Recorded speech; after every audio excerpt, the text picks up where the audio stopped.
most important. So before that, I had a understanding about you guys. Here's a quick introduction about myself. My name is Kapil Khanna. I'm an alumni of IIT Bombay and IIT Madras. I have 3 decades of experience in the IT industry as a senior architect and AI consultant, and I've worked with Fortune 100 enterprises and startups. Now, our mission, and when I say our mission, it's about Attain.AI education, the logo which is on your top right. So I'll be talking a lot about Attain towards the end of this presentation. But our mission is to empower 10 million young minds with skills and values to navigate the AI revolution. And on the left, you can see my handles. They're all Kapil OK AI, Kapil Okai.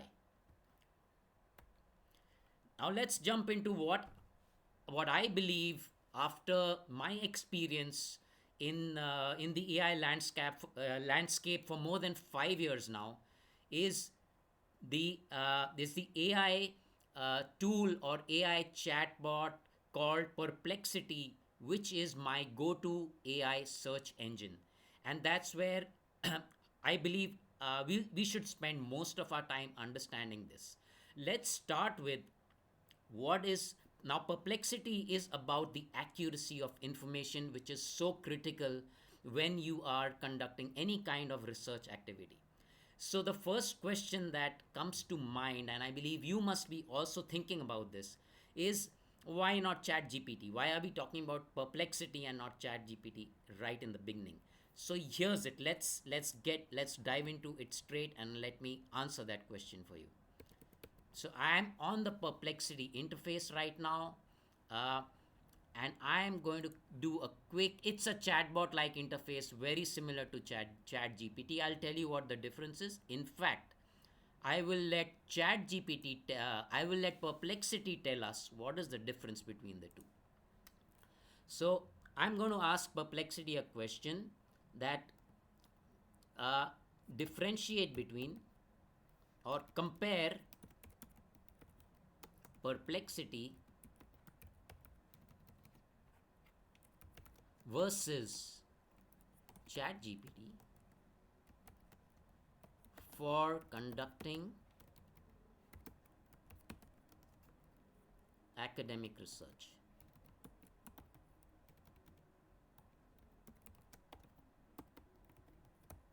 Let's see what it gives us. Okay.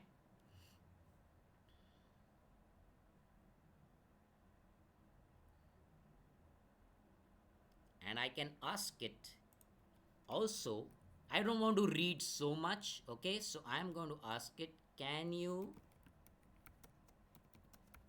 summarize the above information as a tabular?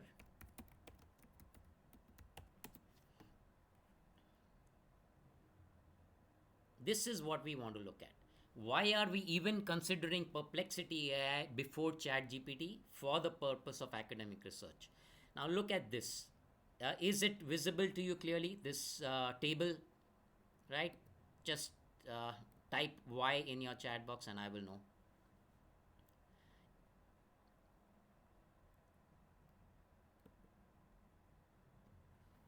Okay, I'm assuming that this is clearly visible to you. And if anything, Rohan, you can step in and come off, unmute yourself and tell me if something is not visible. Okay. So, Yes, definitely. very, very important. The first factor is of utmost importance. We want high accuracy of the search results or the research outcomes that we are seeking. That's that's where Perplexity scores on high accuracy. Chat GPT can hallucinate. It can give you incorrect information. uh, and why does that happen?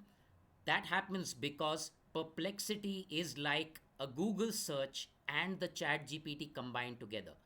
So it actually goes out on the web, does the search like a search engine, and then collates the information like Chat GPT would summarize and collate it for you, right? So there are these other things, but this is the most important one.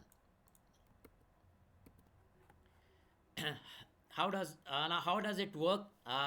Perplexity understands your question accurately, then it searches the web for the best results, and it summarizes it for you.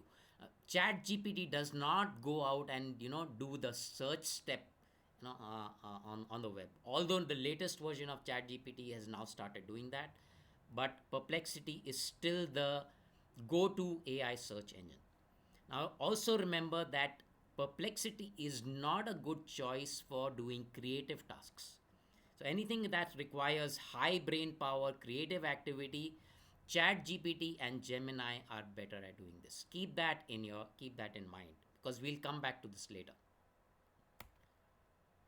Let's quickly do a demo of Perplexity. So we already did the first one. We compared Perplexity versus ChatGPT.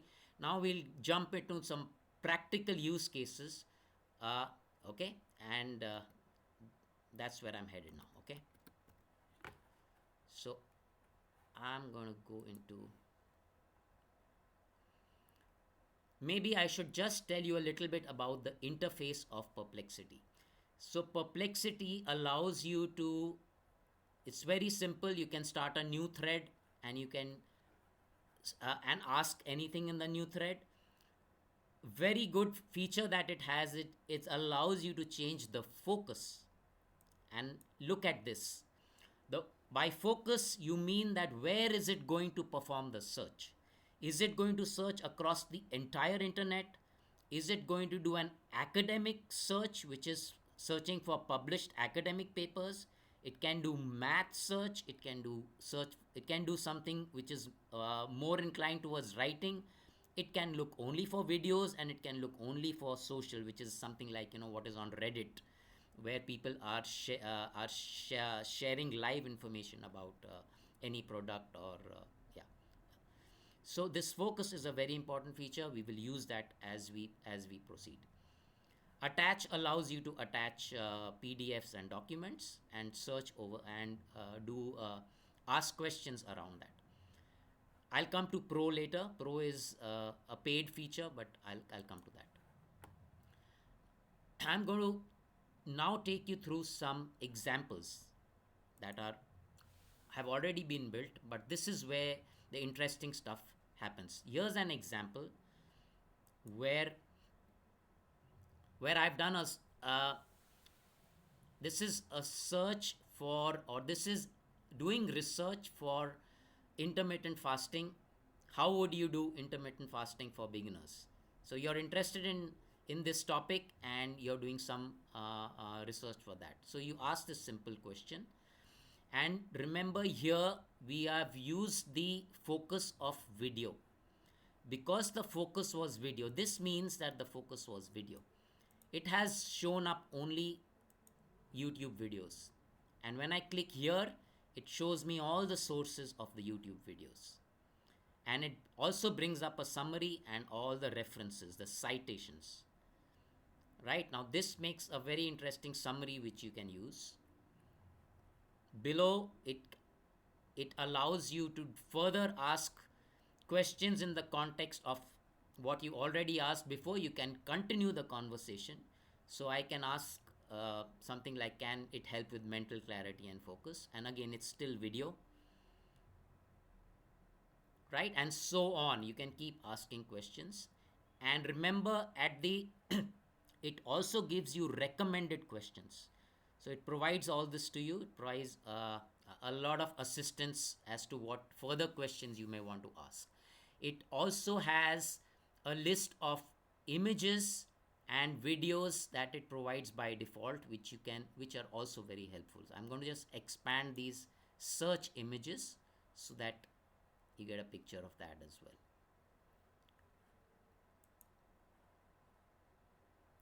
Another example, I did this on social. So you see social here. This means it was the social focus. So what are the best places to visit in New Zealand? So we did a social focus. You will see that it brought up all the sources it used from social, primarily Reddit, because Reddit is where most of the social discussions happen. This is not social media.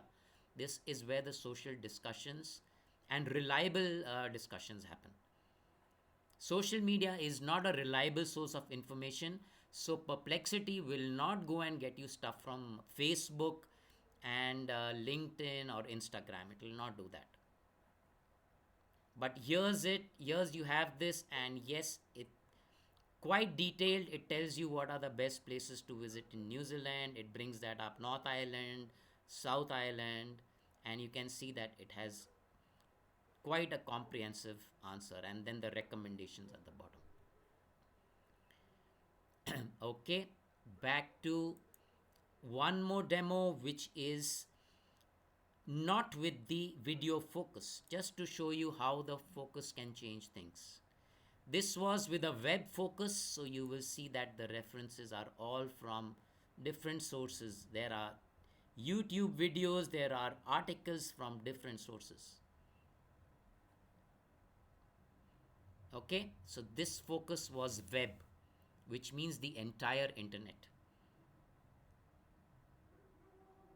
And then, okay, so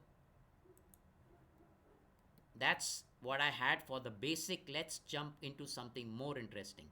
Let's do chat with a PDF. Okay,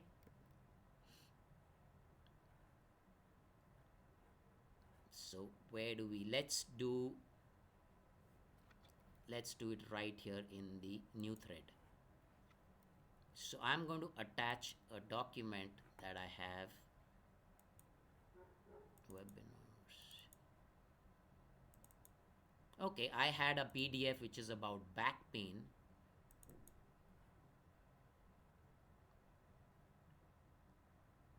and I've attached that. The focus I do not have to bother. I'm going to ask this about,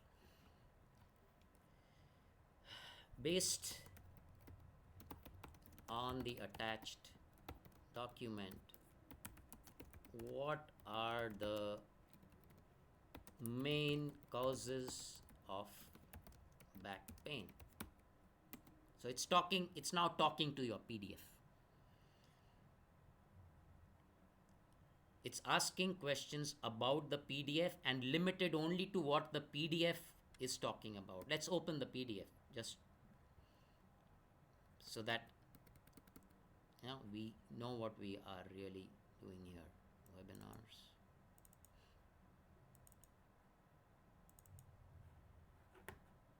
Okay, so this PDF is about back pain, and yeah, what are the problems, ruptured discs, blah blah blah, these kind of osteoporosis. Let's look at what Perplexity brought us.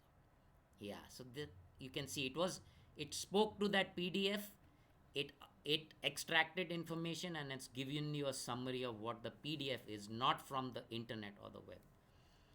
So now what you're seeing here is a case where you have your own document and you want to, and it might be a complex document. You do not want to read the entire long document, but you want to get information from, extract information and ask uh, questions to that document. So here's how you do it: Q&A with a PDF, and you can follow it up with another question. What are some of the remedies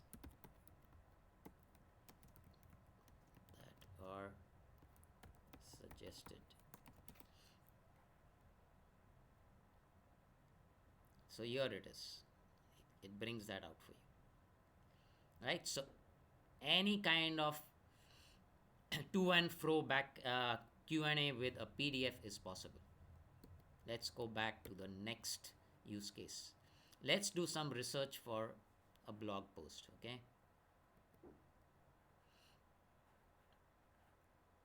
to spaces, use cases.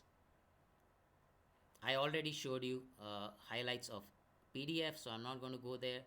Let's say I'm planning to write a blog with a certain title. Now look at this. I'm planning a blog with the title Remote Travel Destination for Backpackers in Scandinavia. List the top search. So this is a kind of a travel scenario where you want to list the top destinations, or researching your travel to a kind of a remote location for backpackers.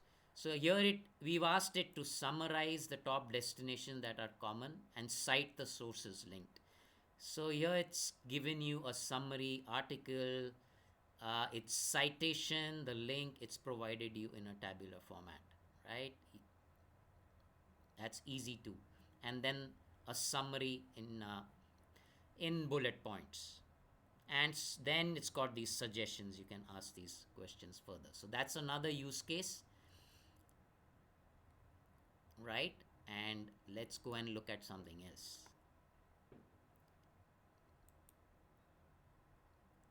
Now, this is a blog post on yoga, right? Similar scenario, but how can yoga help with back pain relief? And I need to research this, right?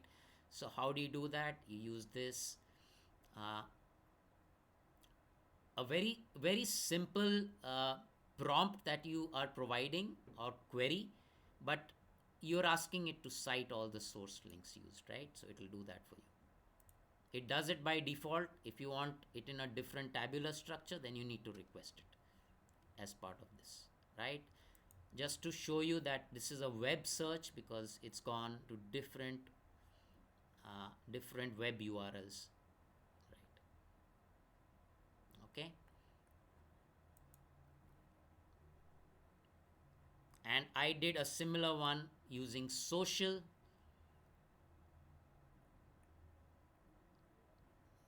It hasn't come and brought that up. Yeah, for some reason I may have to refresh this.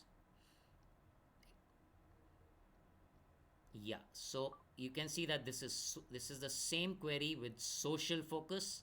So it's looked up Reddit, and on Reddit there are different discussion threads around yoga can help with back pain relief, and this is a summary of that. So it's actually gone to Reddit, looked up so many different discussion threads and summarized them for you.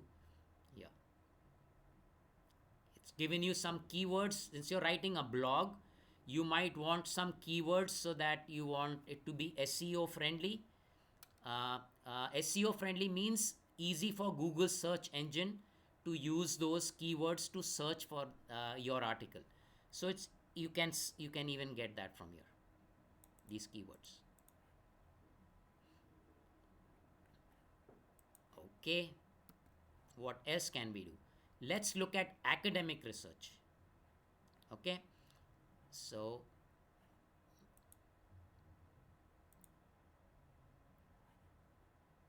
I think I have something for academic research here. Yes. So I am writing an academic research paper on the harmful effects of AI. List the broad themes under this topic that I should consider for my paper.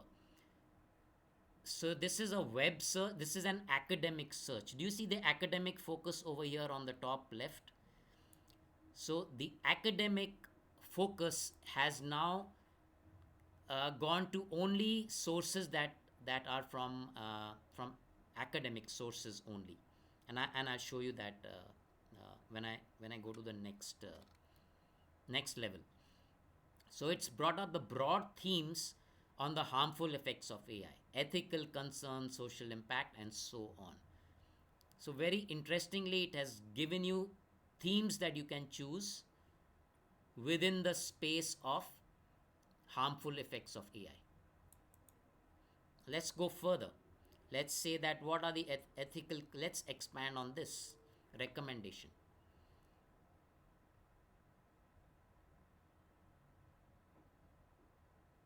Yeah, I am little surprised why it's not showing me the citations here. It usually does.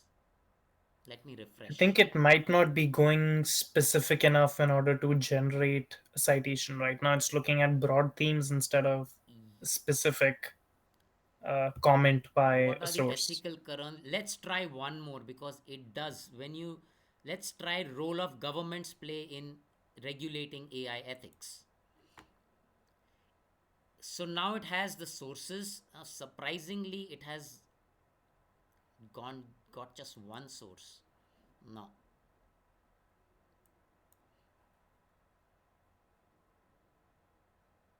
Yeah, it usually brings up a lot of sources. I may just, for the sake of argument, let me repeat this, okay, so that it's clear to everyone. Yeah, I'm starting a new thread, doing the same search. It hasn't copied it for some reason. So edit query, copy this. I go to new thread. I change the focus to academic, and I do the search.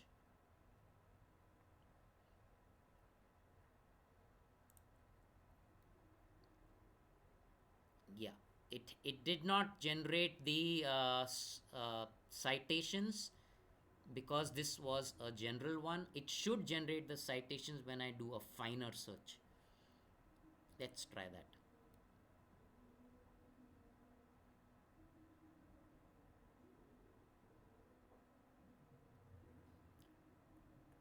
Yeah, I have seen that it usually does this. Maybe they, maybe these guys are fixing something in Perplexity.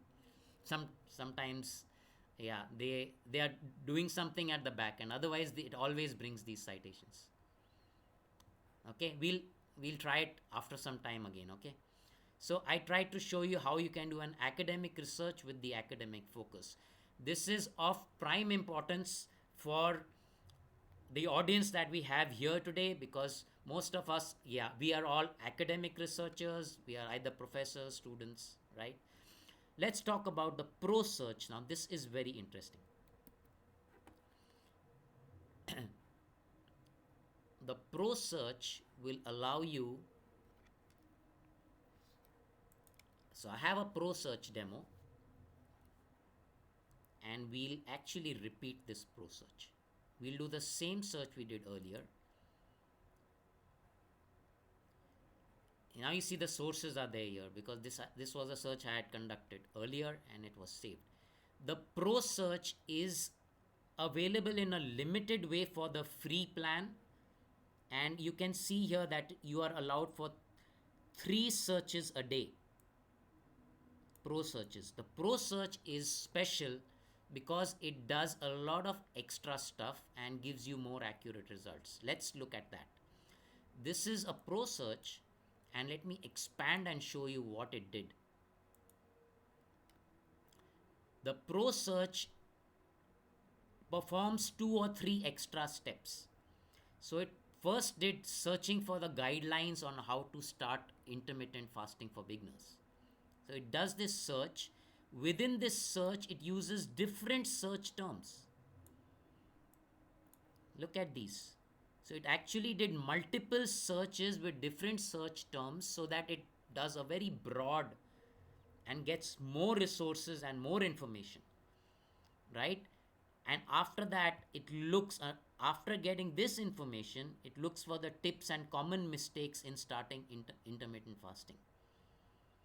So it kind of infers what you are asking for and does another search with slightly different uh, search keywords and search queries. And after doing all these extra steps, it then collates all these things to give you an answer which is more detailed and more reliable and more accurate. Compare this to what we saw earlier. Now it's talking about so many things in detail, this method, this kind of diet, and so on.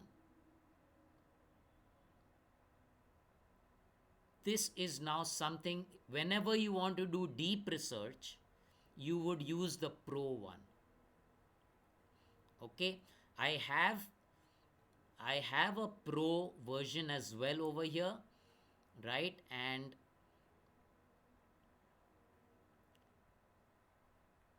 yeah, the pro plan costs $20 a month, which I think is quite affordable if you're going to do a lot of research in 1 month and deep research. Then you could consider buying this plan because it's quite affordable.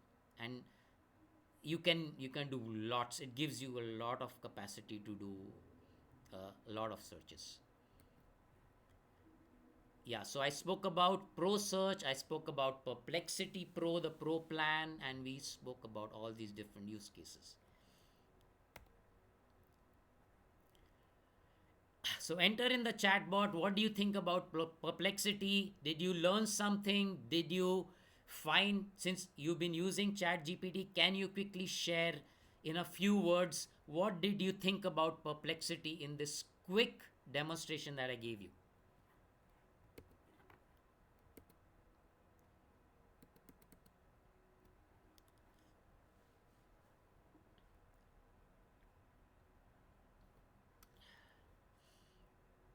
And I'll actually open for Q&A now for a few minutes, maybe two or three questions about Perplexity. So raise your hand if you have a question, and then you can unmute yourself and yeah. So you have, can I get think video after this lecture over? Okay. uh, so Mr. Krishna, you say you have used Perplexity, right? Okay. Do you have any question about Perplexity? Then I can help you to answer.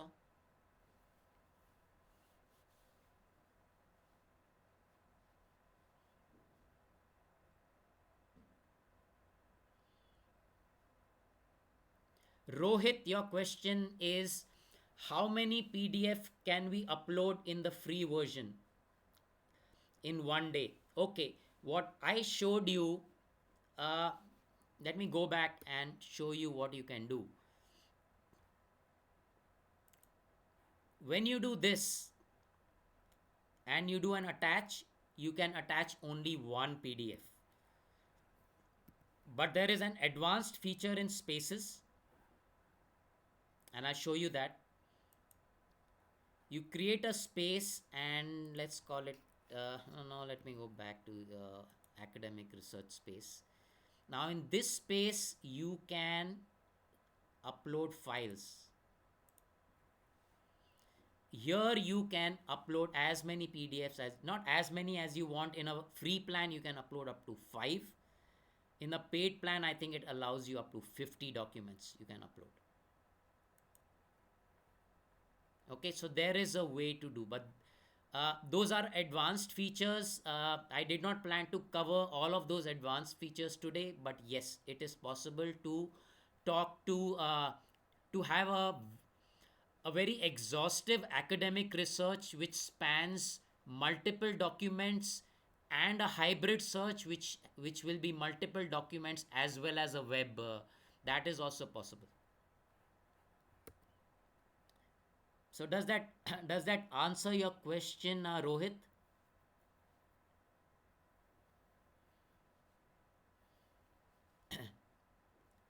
Uh, Nitin, yes, I use Perplexity as my first choice for anything related to search.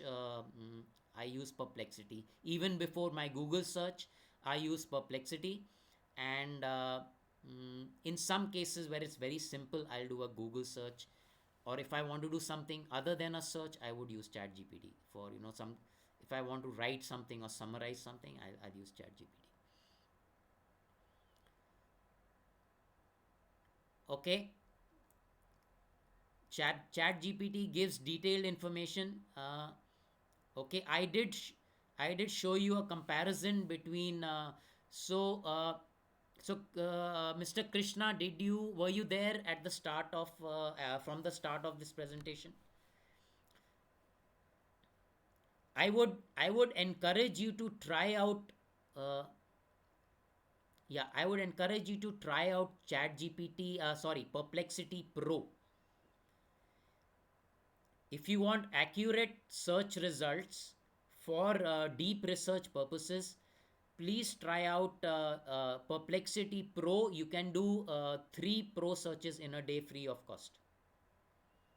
So try that out, and also try Perplexity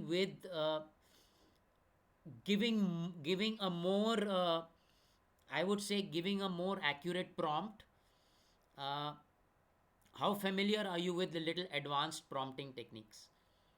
Because everything is everything is really about the prompt, and I'm not going into advanced prompting today, but you can increase the accuracy of your results by the prompting.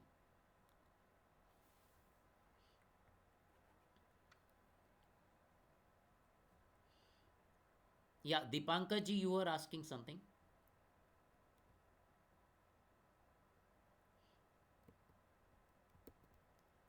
Any other questions, or yeah, in the interest of time, let us move on.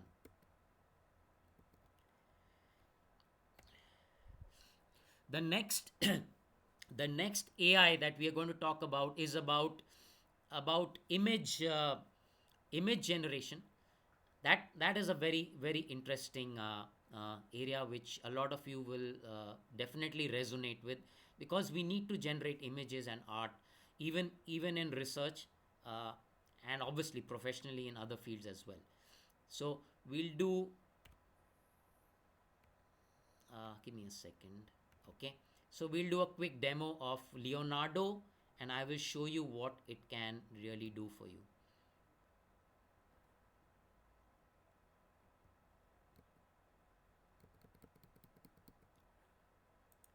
So this is the interface of Leonardo.ai, which is an image generation tool, right? So before I start explaining you the entire yeah, but I think the right way is to give you a sense of the interface first. So Leonardo.ai, you can register and get in for free. Uh, just log in with your Google ID and you can get in for free. You will get 150 tokens or credits every day for free. And with 150 credits or tokens, you can do a lot of stuff. You can generate up to between 15 and 20 images are easily possible, right? Yeah, so this is the with the free plan. Now what is the interesting thing about Leonardo? It allows you to change a lot of things. It has a preset where you can choose your different presets, like whether you want a lightning style, you want animations. This is not exactly a style, let's just call it preset. So you can have an animation kind of a preset, you can have cinematic and lifelike photographic, graphic design. All these are possible, and we will do some examples about this. Then there is a style which can be dynamic, creative. We will look at this also. Keep in mind that the style is also available for you to tweak. We will not do too much of the contrast.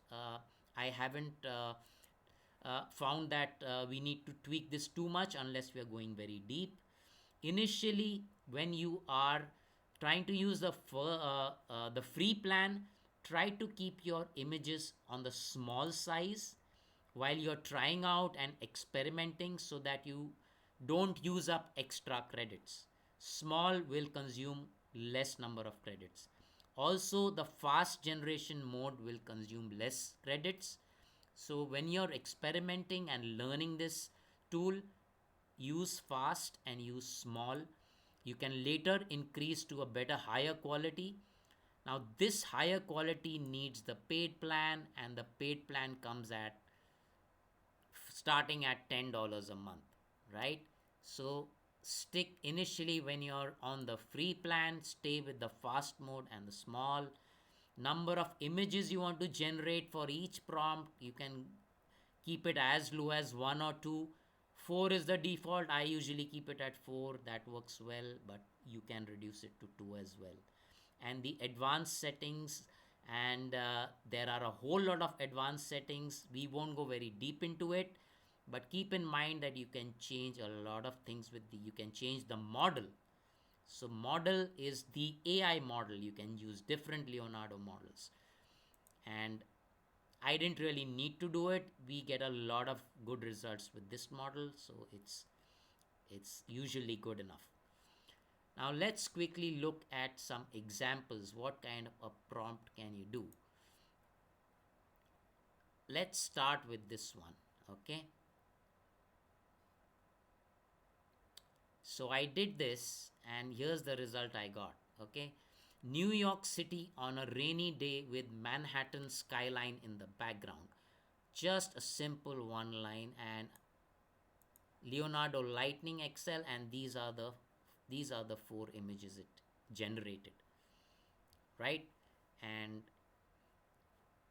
yeah, now just to show you that you can also, so how do you tell me in the chat box what is the quality of this image?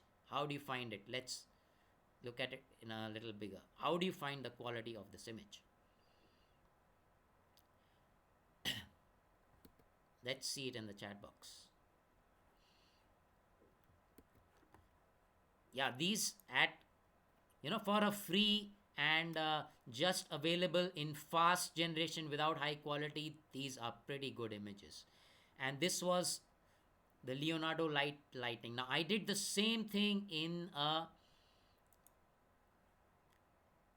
the animation style, or there is a style that allows you to do portrait or a sketch. This is a sketch style. Let me expand this and you will see that this is more like a painting. The way it's been done, this is more like a painting. So this was a sketch style. Again, these images are also really looking good, but they are have that sketch look on them. And then you have this with a animation style. This is more like a cartoon, right? When you expand on it, you will see that these images are more, yeah, animation, cartoonish images. Let's try something more advanced. Okay, go back to my presentation. So we experimented with different styles, presets. We looked at this stuff. Now let's look at what is a random prompt. Okay, so it this was a prompt, very simple prompt, but it's a good idea to know how do you do an advanced prompt without having to go and learn advanced prompting, and uh, um, spend a lot of time learning. You want to learn fast. So here, this star box on the right will help you look at what a random prompt is and give you a good sense of, yeah. So this is what it is, kind of a tutor showing you what an exhaustive advanced prompt looks like, which can do very, very detailed image generation. So this is going to just consume 8 tokens. So let us do it. Let's see what it generates. And this is consuming 8 tokens, and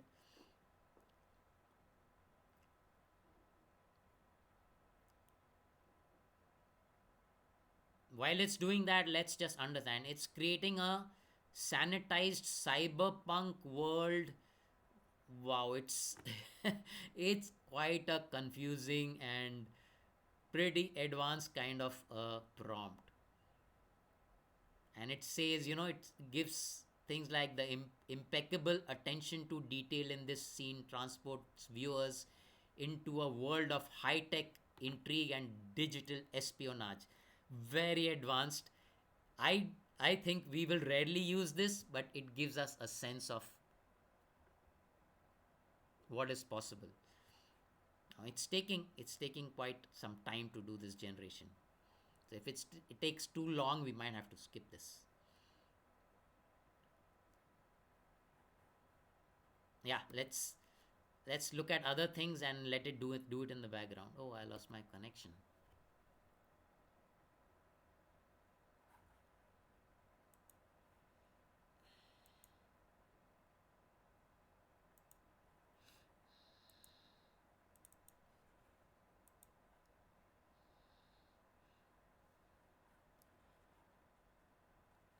So am I Am I back? I lost my network.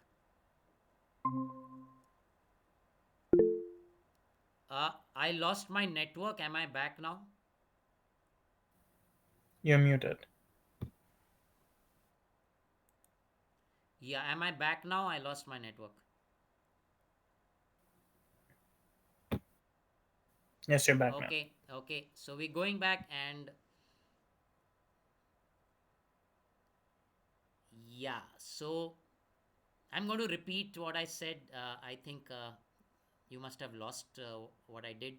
So we clicked on this and we got a random prompt, which is a good way to learn, because this is actually a help button to show you how advanced prompts are written. I will show you another way as well, but this is the first way that you should go and experiment and learn how to write an advanced prompt. Don't go so crazy and write something like as advanced as this, because this is like, uh, it's even difficult to comprehend when I'm trying to explain you. But it can take this, and with just consumption of 8 tokens, it has generated a very interesting and accurate image. We aren't able to see your screen. I think you'll need to present again. Okay.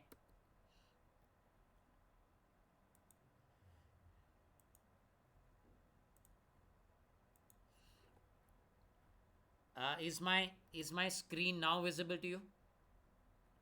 Yes. Okay, sorry for that. Yeah, sorry about that. I'll go back and revisit this. So we did this random prompt to learn how to use this and write advanced prompts, and look at the output it has generated. So this is a good way to learn. We looked at simple prompts and different styles, and then we also looked at how to learn advanced prompting using Leonardo. All of this within the free plan. uh, Another technique is to describe, uh, yeah, this is interesting, describe the image with AI. Now I'm going to show you how you can do the reverse. You have an image and you want the description of that image in text.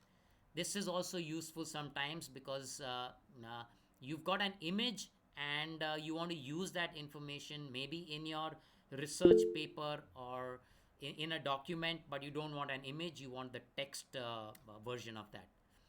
So you can describe with AI, and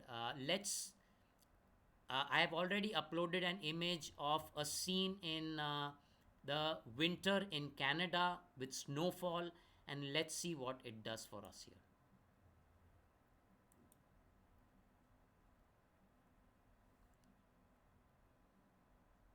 So I will show you that screen, as I'll show you that image as well in an expanded way.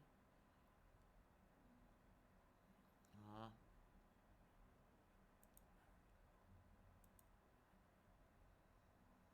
Leonardo,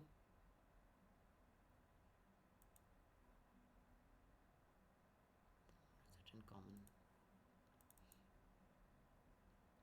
Yeah, I think you did see the image, that it was there was snowfall and there was a lake. So I'll go back to Leonardo, and it has generated the text out of that landscape photograph feature with snow dusted scene and tranquil mirror like. So it's given you a long, nice description with the lake. The water of the lake is a turquoise color. It has given you all the details of that. This is also very useful when you want to do the reverse. Let's look at one final advanced mechanism to help you using using Leonardo, and you can learn from its community creations.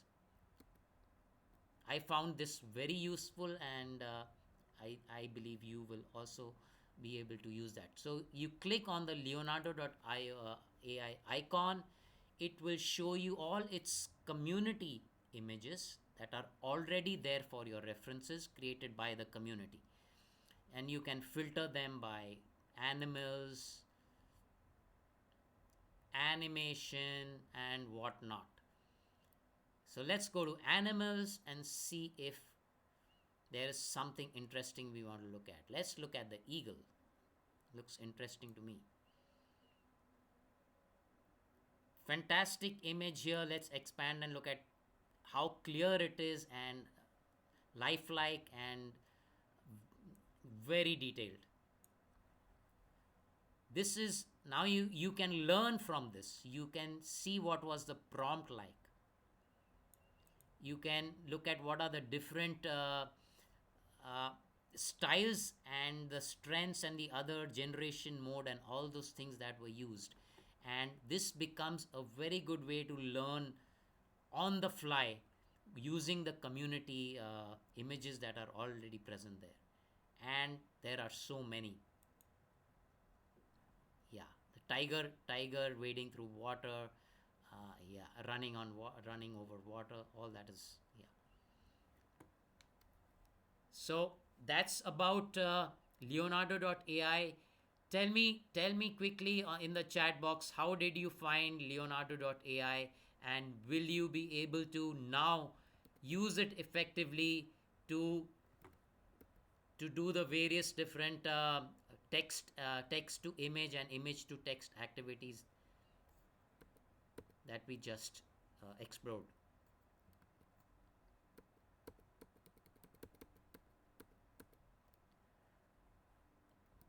Okay, I need to be on chat. Okay, we are going to take a few questions as well. One or two questions. Anybody?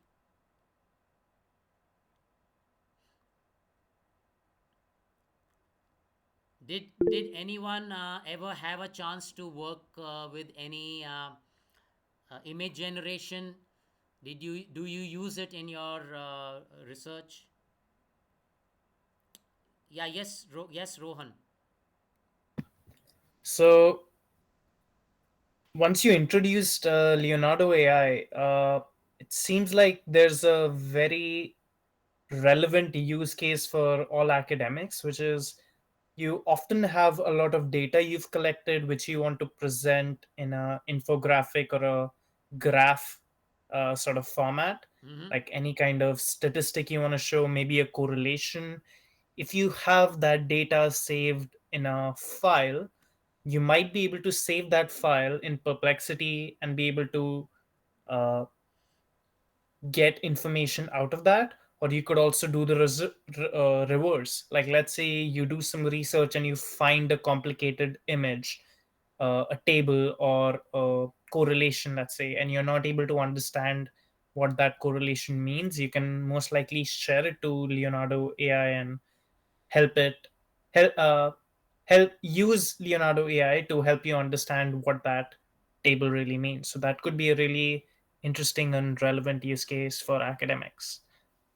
Okay. So very, yeah, a very relevant question. But let me tell you that Leonardo.ai is good for art, generating artistic images of different styles. It could be animation, it could be photographic, or what it calls the lightning style.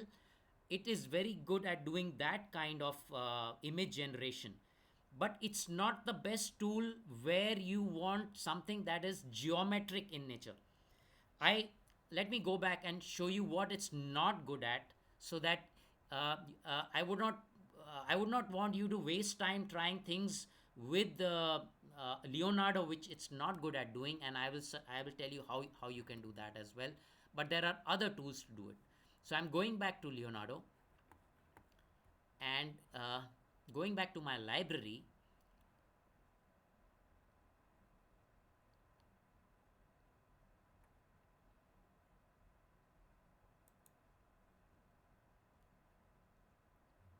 Okay, so do you see this? This is my library. This is something I tried Uh, when I was trying to write a blog, a post on LinkedIn, uh, I wanted to generate an image that shows a tiny earth on the far left and a large sun on the right. I wanted to compare the size of the earth to the sun, and also uh, have them placed at different points, left and right of the image.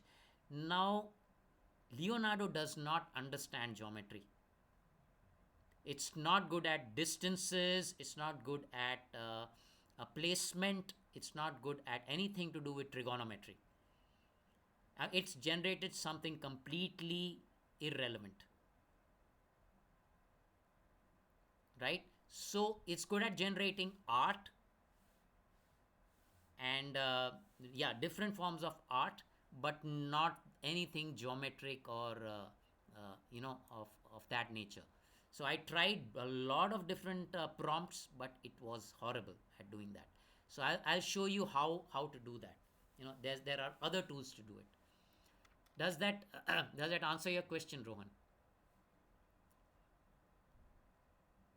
Yes, it does. So Leonardo is not ideal for uh, anything arithmetic, statistic, or geometric in nature. Yeah, Rohit, you're right that stable diffusion is so there are many tools out there for doing uh, text to image generation. What I am showing you is one of the best tools which has a very good free plan, and then you can upgrade it to a very cost effective plan like $10 a month, and you can get a lot of stuff. let me show you let me show you one more advanced feature of Leonardo. I think I missed that one, and you will appreciate that why Leonardo is such a good option to consider, even though you have stable diffusion. Uh, and that is called its flow state. The flow state of Leonardo is very interesting. I will only take a minute because I think we are running a little late on time. So I'm going to go back home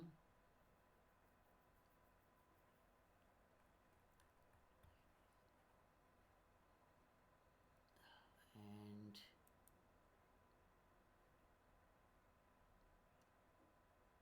library.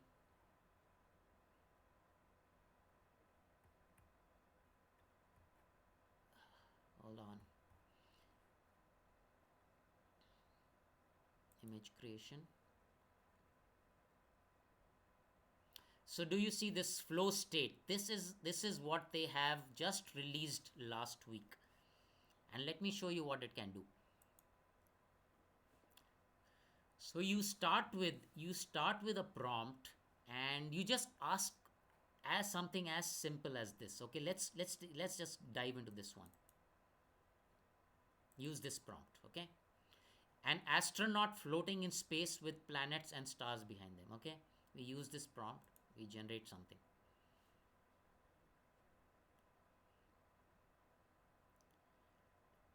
So what it does is you ask a very simple prompt, you get a lot of options, and now you kind of narrow down which option you like. Okay, now let's say I like this option, this one, and you click on more like this.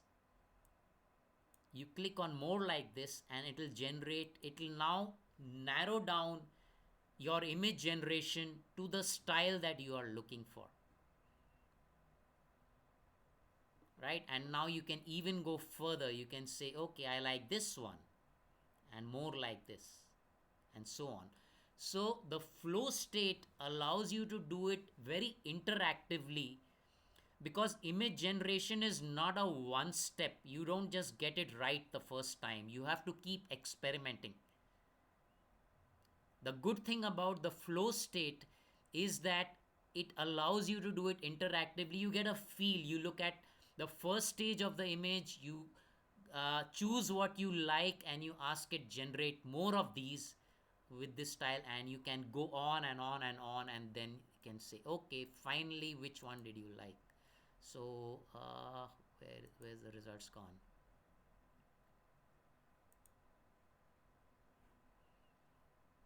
Yeah, just give it a second to update, and then you can.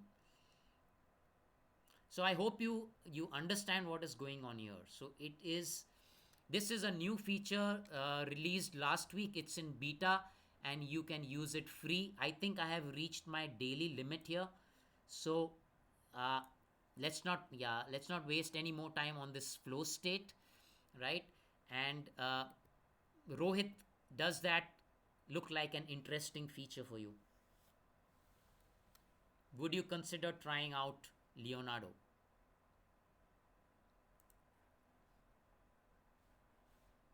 Type in the chat box.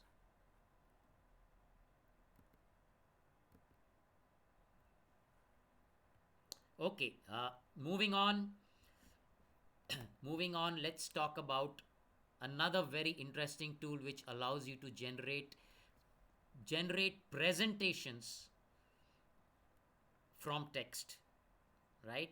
So we are going to use chat gpt to generate a presentation outline content, and then we'll create a ppt. Let's see how fast we can create a very interesting compelling presentation in just under 10 minutes. So we go to chat gpt, and in the interest of time, I will tell you what I did so that we're not uh, we're not spending time doing this over again. So I uploaded a paper here, and I'll show you the paper quickly. The effects of social.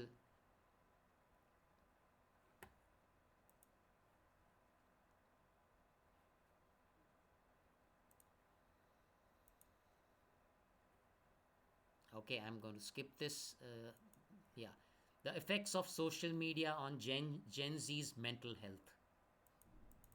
Okay, this is a paper downloaded from this research site, siam.edu. And from this research paper, we went to chat gpt, uploaded that paper here. Chat gpt allows you to upload pdfs, and we asked it that I want to create a presentation based on the attached document. This is the title of the presentation: create an outline of slides with content for 10 slides. Here's the response from ChatGPT. It gives, based on that document, it gives you an outline of 10 slides and bulleted points of content that you should have in each of the slides. So 10 slides and all this text, right? Right? And let's go to the next step. Now, with this text generated by ChatGPT, we take this into a tool called gamma.app, right? And let's see what we need to do here. Okay, so I'll have to go back and start this all over again, but it's really simple. You say create new AI, and you say paste in the text, and paste in the text and generate it. That's exactly what I did, and this is what came out,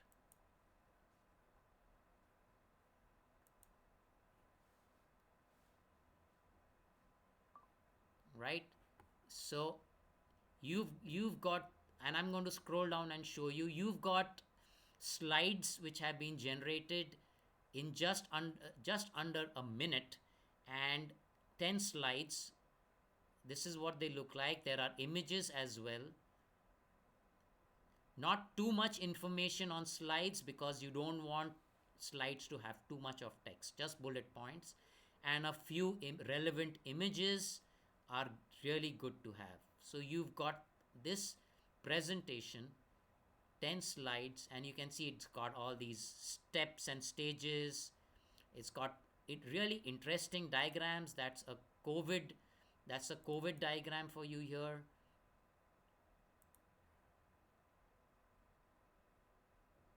right? And I'm just scrolling to it through it so that you understand how it's generated this entire presentation in just a few under a minute. And now it's really simple uh, to export this. Yeah, you can export this to PowerPoint. You may not like everything, it may not be 100. I don't believe that it's 100% going to be the way you want it. You will want to go and tweak some things. So that's where you export it to a PPTX, PowerPoint presentation format, and take it into whatever tool you want, whether it's Microsoft PowerPoint or Google Slides, and you can tweak it very quickly. Just make those few little changes, but remember that it's done most of the hard work for you, maybe more than 90%. So tell me what you think about this tool. Do you think it's going to help you? Do you think you will want to use it? Looking for your comments in the chat box.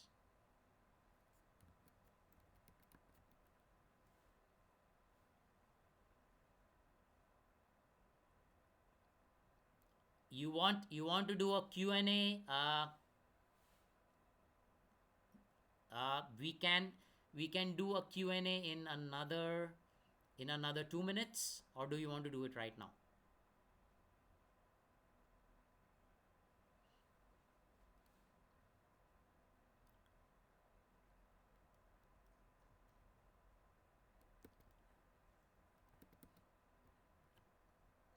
uh, Malika ji, you can come, you can unmute yourself and tell me if you would like to do the Q&A right now. We can take a Q&A right now. Oh, uh, yes, Kopilji, the thing is that, can you hear me? Yes. Yes, Professor Aka Pius, he is from Nigeria. Okay. I think he's not able to hear properly, but he has some questions. So, can we unmute him for Okay. just 2 minutes? Okay, let's do that. Okay.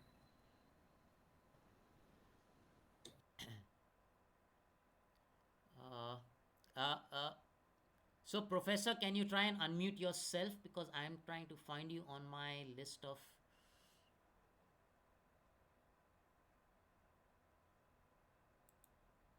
I think that's the correct one. Yeah, for some reason you're not getting unmuted, but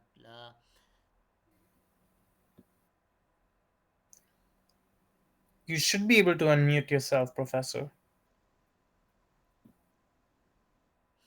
Yes, he should have. I can unmute myself. He should have unmuted. Let's see. I think he should be able to, unless it's a network issue. Yeah, I think. Okay, He's saying the challenges. Yes, he's writing something. Let's see. okay, let's look in the chat. Hmm. Yeah, I think it's okay. He can ask his questions on chat, but Yeah. all of us are able to unmute ourselves. Hmm. Oh, he's saying my network is a huge challenge. Oh, so it's better network issues because we can hear you so properly. I think it's network issue, right? Uh, uh, uh, uh, I don't know. Can you hear us? Can you answer, Professor, whether you can hear us? Yes, I'm telling him to write in the chat.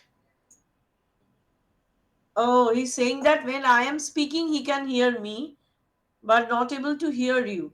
So I'm telling him to I write in the. I think it is his microphone issue. Ah,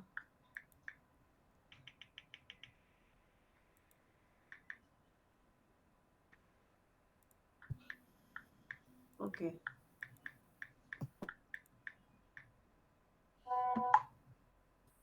I'm going to. Write in the chat box. Carry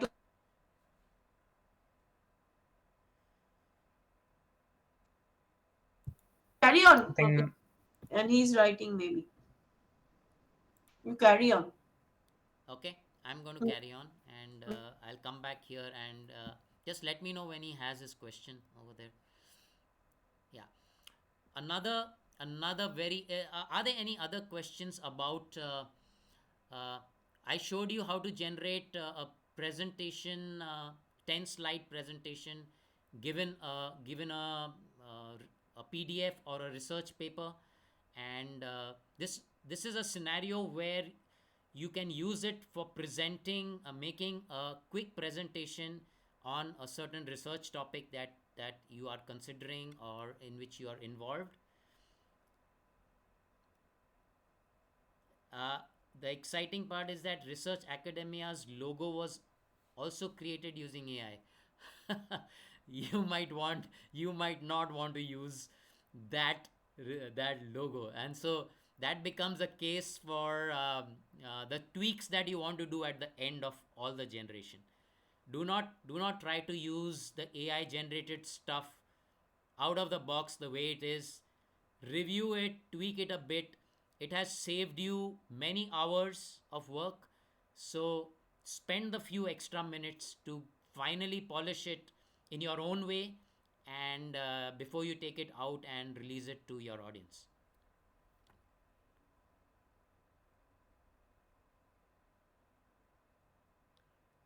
Summarize Leonardo.ai for you. Okay. Uh, I will quickly summarize Leonardo.ai and what is good at and what it's not good at. I'll go to the slide. Okay.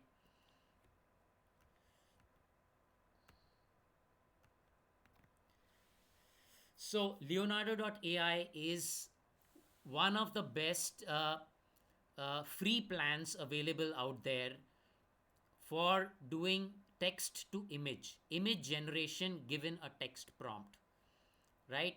It allows you to tweak the text, different elements, styles. You can do animation style, you can do cinematic style, different styles of images.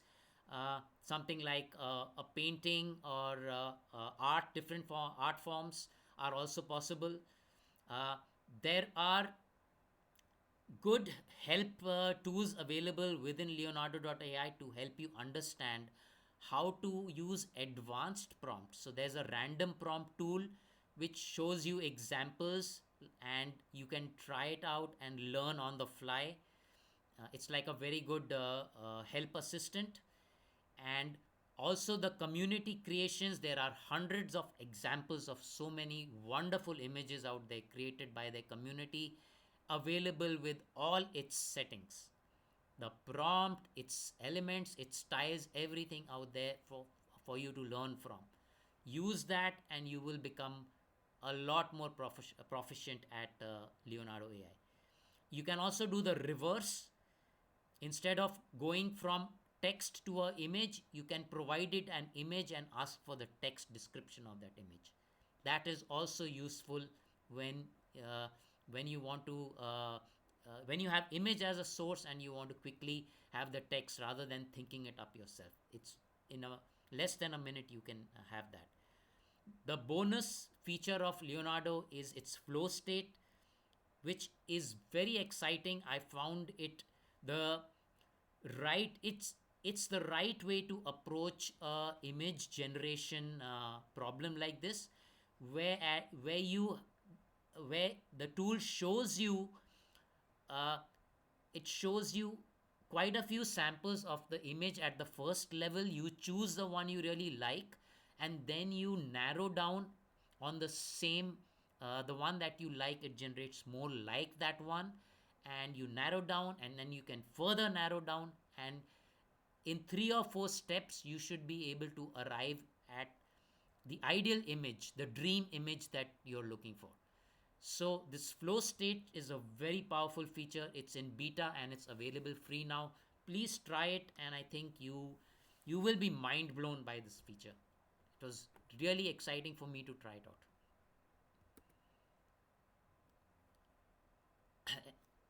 Yeah, Professor, we does that help you? We might overshoot, Rohan, because We would love to talk about our offerings, right? So yeah. So in the interest of time, I haven't got any question from professor, so we'll continue. If we see a question in the chat, we'll take it. We did this, yeah, we've done gamma. And uh, Napkin AI is a tool that allows you to generate visuals. It's a bonus. I'll quickly go through this. I will not have time to demonstrate this for you, but let me show you the output real quickly, just in a minute.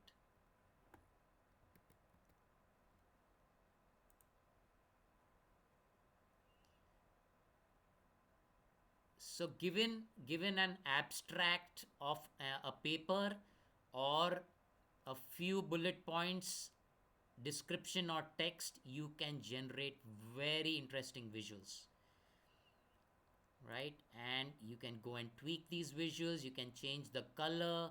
It's fantastic the kind of things you can do. You can change the text, and let's say you can change the style. I'll show you how you can change the style of this image. All these are different styles. So generating visuals from abstracts and paragraphs of text, this is a fantastic tool. It's now available free, it's in beta. Please try it out. Napkin.ai. Let's quickly go. I will just talk about these bonuses. We won't have time to look at each one of them. You want to summarize a YouTube video in text. Fantastic summarizer. I use it a lot. It's called Node GPT, and it generates any YouTube video. You want to get a summary of the text, the highlights, and the key insights. It lists them out beautifully and use them. This is another infographics generator. What Leonardo cannot do can be done with PictoChart. It can generate very good charts and infographics. Toolify.ai is a wonderful directory of AI tools. Toolify.ai. I use this as my go to search engine for AI tools. So, if you want to search for an AI tool which is good for working with music, just go here and it'll get you all the list of tools, and then you can see which one is really popular. Now this guy is like 4.6 million downloads, so you get all that. You got all this. Toolify.ai is your go-to place. There are thousands of AI tools out there. How do you know which one to look for? So I'm really urging you, encouraging you to use this tool and become self-sufficient in finding AI tools which can solve different kinds of problems for you. This is the directory. This is the AI tool search engine. With that, I can take one question before we jump into talk about Attain.ai and our offerings. Anyone have any question? We will take another 10 minutes.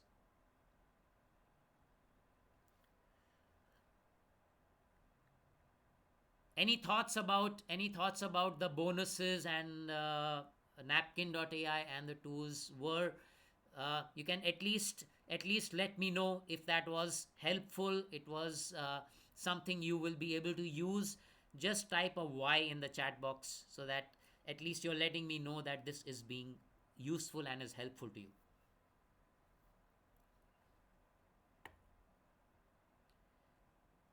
Thank you so much. It's great to know that you are benefiting from this. And let me quickly talk about our offerings. So we are Attain.ai education, and about us, our mission is to empower 10 million young minds with skills and values to navigate the AI revolution. So this includes students, academics, even parents and professors. Although we say young minds, but although that's our focus, but the parents are very much also involved, and so are the teachers. Uh, Rohan, I would like you to talk about. So we are a father and duo son, uh, Kapil and Rohan, who are leading this initiative, Attain.AI, and Rohan will talk about the two tsunamis that we're trying to address. So over to you, Rohan. Hi. Uh, so we foresee two major challenges essentially. We believe that once AI gets closer to its final stages, it'll become more than just disruptive. It will rewrite the landscape. Like, imagine the kind of industrial change that occurred when computers were invented. AI will be like that, but even more disruptive essentially. So that's why we call it a tsunami and not just a challenge. The second challenge is that Gen Z is very unemployable. Employers generally believe that the up and coming generations are not ready for the workforce and that they lack fundamental skills required in the market. Current educational systems are not up to date with market trends and market skills. And in any case, these two tsunamis will drown a lot of people, and we want to play our part and prepare them for what's coming. Okay. Anything else, Rohan? Next slide. Thank you. Yeah, so in the future, we intend on offering AI courses and programs at Attain's online academy. And we will also focus on how to address Gen Z's unemployability crisis and courses for parents to learn more about AI. Moreover, we will continue to host workshops and webinars for youth, parents, and professionals.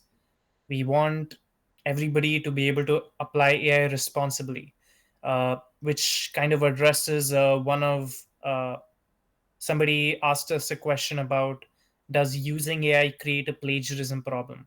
Yet, yes, it definitely does create a plagiarism problem, which is why it is important to use AI as a tool rather than having it do all of the work for you.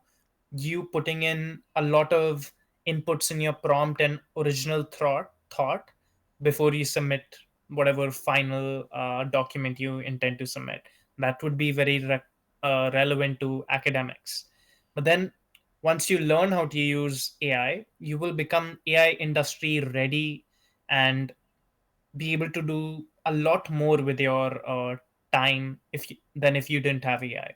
You can become an entrepreneur in the meantime, and essentially you can learn how to become an AI future-proof citizen, which means that you have skills that are so in demand that even if AI uh, takes over the world, you will still have skills that are in demand in the workplace. Yeah, I just I just want to add that these are the different outcomes that that Attain will focus on. It help the youth and professionals to because they might have different priorities and strive for different outcomes. So these are what the different tracks that AI can really accelerate their success path. This is yeah uh, we have an accelerated learning framework called ramp. So it's ramp stands for research, assimilate, measure, and perfect, and each of these stages is backed by AI tools and techniques. So that's how it really accelerates and achieves the outcomes that we just spoke about.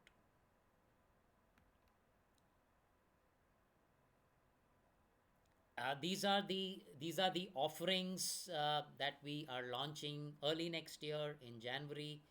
Online courses and programs for AI for Gen Z employability and even for parent education, workshops and webinars for youth professionals and parents as well, and a lot more. But to give you a broad idea, these are these offerings that are going to be launched early next year. Now, specifically for academic research, which is this group that we are in right now, we work with you, gather and understand your problems,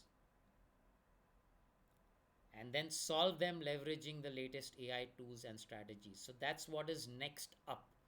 And uh, we can work closely with you, with Malika ji, and work towards the next level with advanced workshops for specifically tailored for AI in academic research. What we did today was a little general. It was more like generative AI in practice, the fundamentals and basics. When you go to the next level deeper, you need to look at case studies where you actually deliver solid research outcomes using AI tools, and delivering, solving the challenges like plagiarism and the other challenges with AI, hallucinations, inaccuracies. We address all these advanced challenges in the advanced workshops. That's something we work together with you. We will be taking your feedback through a feedback form. Once we have we will first release a WhatsApp community membership for all of you, in which we will allow you to share your feedback through the feedback forms, and then we can take it to the next level based on the learnings, our understanding of the problem that you identify and share with us in these feedback forms. You will get a lot of extra freebies, like the newsletters, ebooks, and a lot more, like YouTube videos and a lot of interesting material from which you can learn free of cost, as well as the advanced workshops will be which will be in the paid format. So with that, uh, I have completed what I had set out for today. Uh, so mm, that's about Attain.AI and our offerings and the next steps. Over to you, over to all of you for any final Q&A that you might have, questions you might have regarding your journey and how we can help you uh, take your AI journey to the next level. So, Malika ji, it would be great if you can unmute yourself Yes. and suggest what you think is the right way to go forward. Actually, the people who are here, they can talk about this much better. But I have one thing. Professor Raka is writing that what happened with third world countries to navigate through these challenges, or how can the West be held responsible for what seems to be the new data colonization? Uh, he's talking about. Uh-huh. His question is more in Nigeria. There are issues surrounding the use of general AI, Okay. particularly around transparency, data privacy, biases, and many others. Correct. Correct. How can third world countries navigate through these challenges, or how can the West be held responsible for what seems to be the new data colonization? See, see what you're talking about is, yeah, it's a political, it's a, I understand it's a huge problem, but Hmm. holding the, see, all the way I see it is the the dollars, the investments of trillions of dollars is all coming in from the West. They control the capital markets, they control the progress of AI. and Hmm. we are in a capitalist society. It's going to be very, I face the same challenge of Hmm. bringing responsible, the investment in responsible AI is not even 1 or 2% of the entire investment in AI. So we have a huge problem at our hands, and Hmm. it's very similar to the nuclear problem that we had. Unless the bomb was unless the blast happened and all the damage happened, and it's only after that that the action was taken to have the nuclear disarmament and all those movements and all those sanctions. Hmm. So I believe AI is going to go through the same phases where AI will be used a little irresponsibly for even the next couple of years, and responsible AI will take on. It's a little away. It's a few hours away, but few years away. But Hmm. we must start on it now. We must start educating the youth, and Right. educating as many people as you can about the dark side and the damages that AI can cause. It is one of the primary objectives of having Attain.AI. We are about responsible AI. It's not an easy problem because most of the money.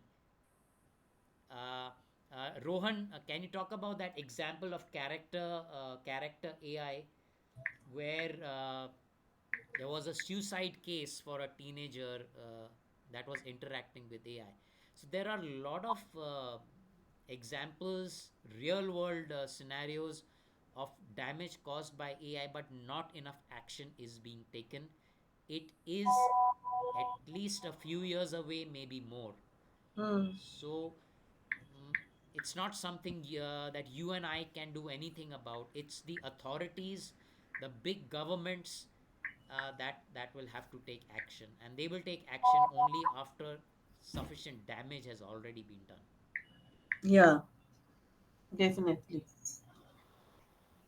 Yeah, thanks for bringing up this question, Professor. This is a very interesting question.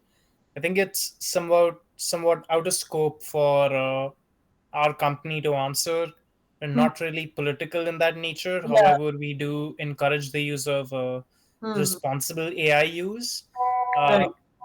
but like my dad said, it's something that's very hard to put the brakes on until and unless mistakes are made.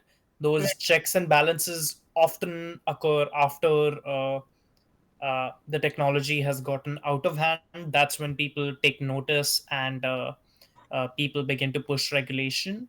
Hmm. But yeah, like my dad brought up the case of a suicide that happened with due to an AI chatbot.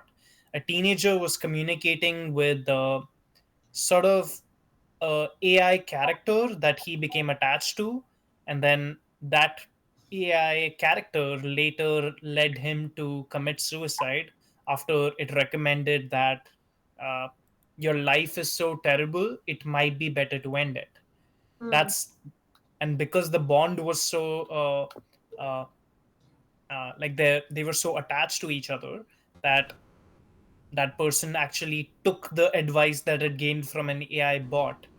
Who knows what the circumstances was to receive that sort of response from an AI, but the child actually acted upon it. Like children should be educated not to take AI at its word, Hmm. and that AI is a tool you use. You're the one who is in control of the AI, and not the other way around. So these are things that it would be better if children are educated on it before interacting with AI tools rather than just being thrown into it and discovering the dark side on their own. Right.